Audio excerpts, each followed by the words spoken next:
Okay, let's talk about something that's kind of mind-blowing.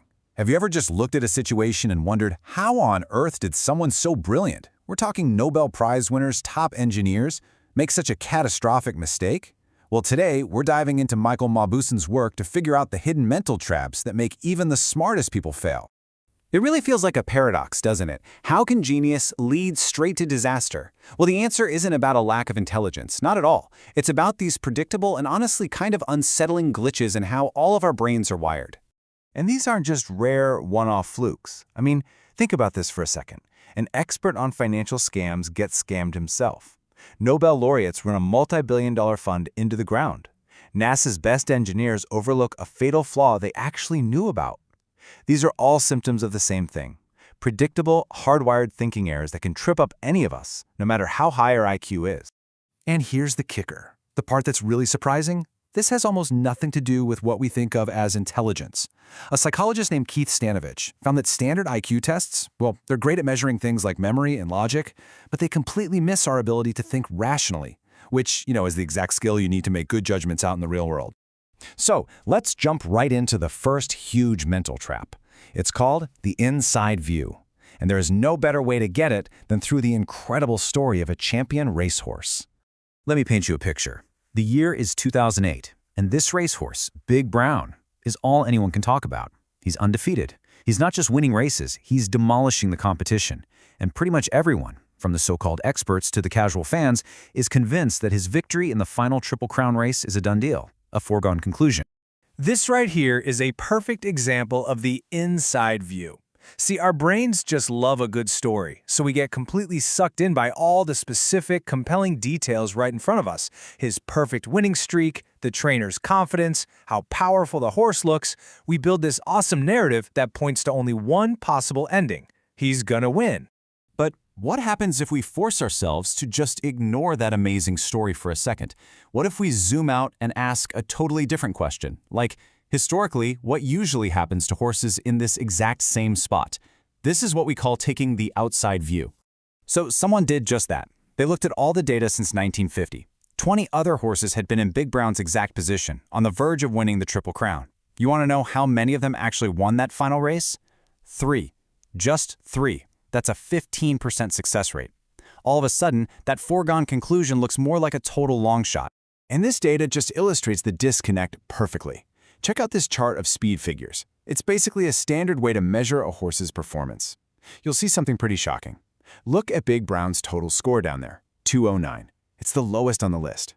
The inside story was screaming super horse, but the outside data was kind of whispering that he was, well, just average for a top contender. And the result? He finished dead last. By the way, if that inside versus outside view idea just gave you a little aha moment, do me a favor and hit that like button. Seriously, your support is the motivation that keeps me making these deep dives. When you hit like, it tells me you enjoyed this kind of analysis, and I'll know to create even more in-depth explainers for you. Okay, let's get to our next mental trap. All right, our next mental trap is tunnel vision. This is all about how our minds can get stuck on a piece of information that is completely and sometimes hilariously irrelevant to the decision we're trying to make. Okay, do this with me right now. It'll be quick. Just think of the last 4 digits of your phone number. Got it? Just hold that number in your head. Okay. Now, with that number still rattling around in your brain, I want you to answer this totally unrelated question. How many doctors do you think are in Manhattan? I know. It sounds absurd, right? What could your phone number possibly have to do with the number of doctors? Well, as it turns out, to your brain, it might have everything to do with it.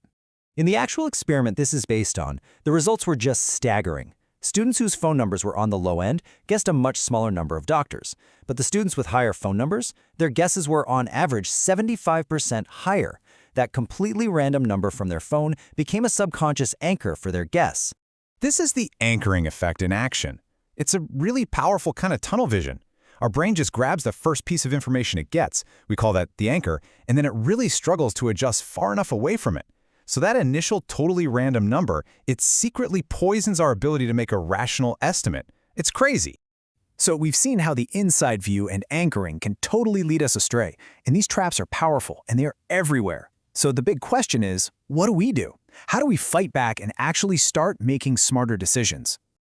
The single most important thing, the main takeaway here is this. We have to change how we judge our decisions. We are obsessed with outcomes. Did I win or did I lose? But outcomes are often just noise. They're massively influenced by luck. You can make a terrible decision and get lucky, and you can have a brilliant strategy that just fails because of bad luck.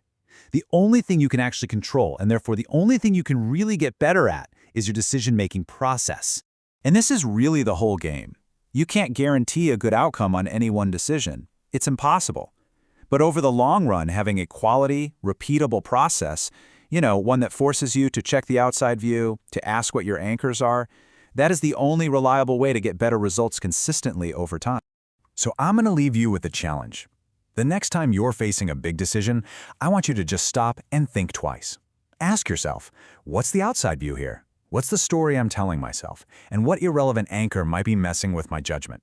And hey, leave a comment below and tell me what topic you want me to explain next. We'll dive into the research, and I might just feature it in the very next explainer.